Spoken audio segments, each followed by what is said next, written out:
مجھ سے کیا چاہتے ہو؟ میں نے تمہارا کیا بگاڑا ہے؟ سامنے آؤ میرے، کون ہو تم؟ اس نے آواز کی کپ کپاہٹ چھپاتے ہوئے کہا۔ میں ہوں یہاں، ایک آواز آئی اور ساتھ ہی ایک لڑکی نمودار ہوئی۔ فرحان کی ساری ہوا نکل گئی۔ وہ لڑکی اس دن کی طرح بدصورت نہیں تھی، بلکہ آج بہت خوبصورت لگ رہی تھی، مگر ایک چیز اس کے چہرے کو ڈراؤنی اور بھیانک کر رہی تھی، اس کی آنکھیں۔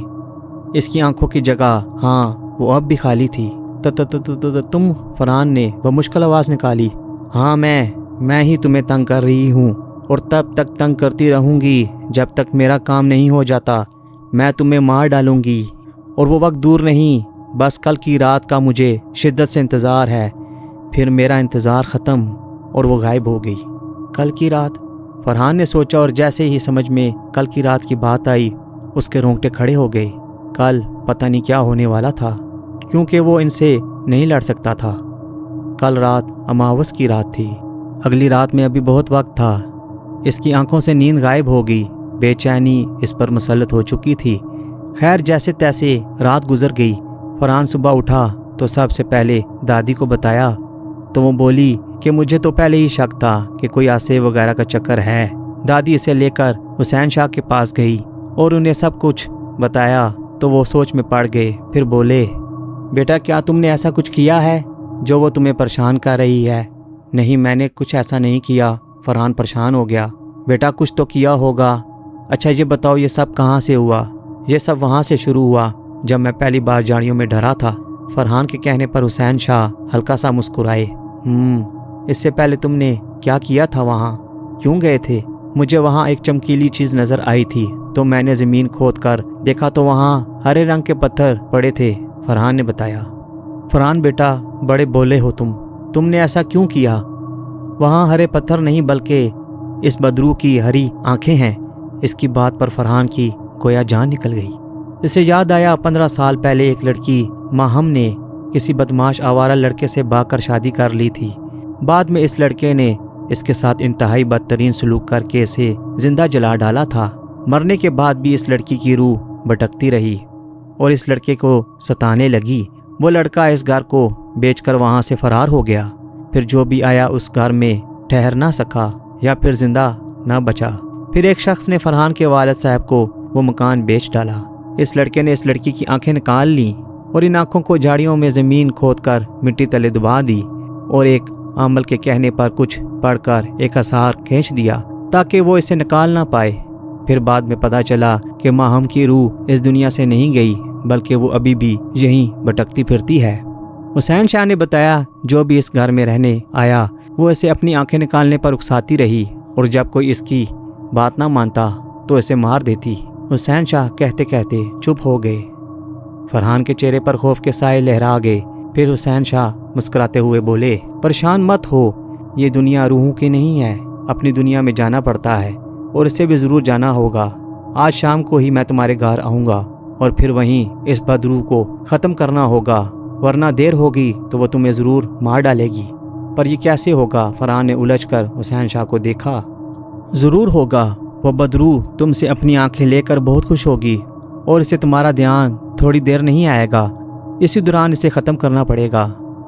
قرآن مجید میں اس کا بھی حل موجود ہے، وہ تمہارا کچھ نہیں بگاڑ سکتی۔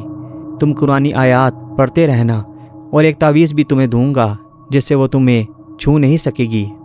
حسین شاہ کی باتیں سن کر فرحان خوش ہو گیا۔ اسی شام حسین شاہ فرحان کے گھر تشریف لائے۔ فرحان کے لیے فرحان کی امی بہت ہی پریشان تھی کہ جوان بیٹے پر آصف کا سایہ پڑا تھا۔ حسین شاہ نے فرحان کے بازو پر ایک تعویذ باندھا اور پانی پڑھ کر اس پر ہلکے ہلکے چھینٹے مارے، اور فرحان آیت الکرسی کا ورد کرتا رہا۔ پھر حسین شاہ نے آنکھیں بند کر لیں اور اس بدروح کو بلانے کے لیے کچھ پڑھنے لگا۔ کچھ دیر میں تیز ہوائیں چلنا شروع ہوئی اور ایک تیز ہری روشنی کی لکیر زمین پر پڑی۔ پھر ہرے رنگ کا دھواں جمع ہونا شروع ہوا۔ اس کے بعد ایک ہیولا نمودار ہوا۔ پھر ہیولے نے ایک شکل اختیار کر لی، یہی وہ بدروح تھی۔ فرحان تو گویا تھر تھر کانپنے لگا۔ اس بدروح کو دیکھ کر ایسا لگ رہا تھا جیسے وہ بہت اذیت میں ہو۔ مجھے یہاں بلا کر کس نے اپنی موت کو آواز دی ہے؟ وہ خون خوار لہجے میں دہاڑی۔ جواباً حسین شاہ غصے میں آ گئے۔ موت دینے والی تو کون ہوتی ہے؟ اور یہ دنیا تیری نہیں ہے، اس لیے تو شرافت سے یہاں سے چلی جا،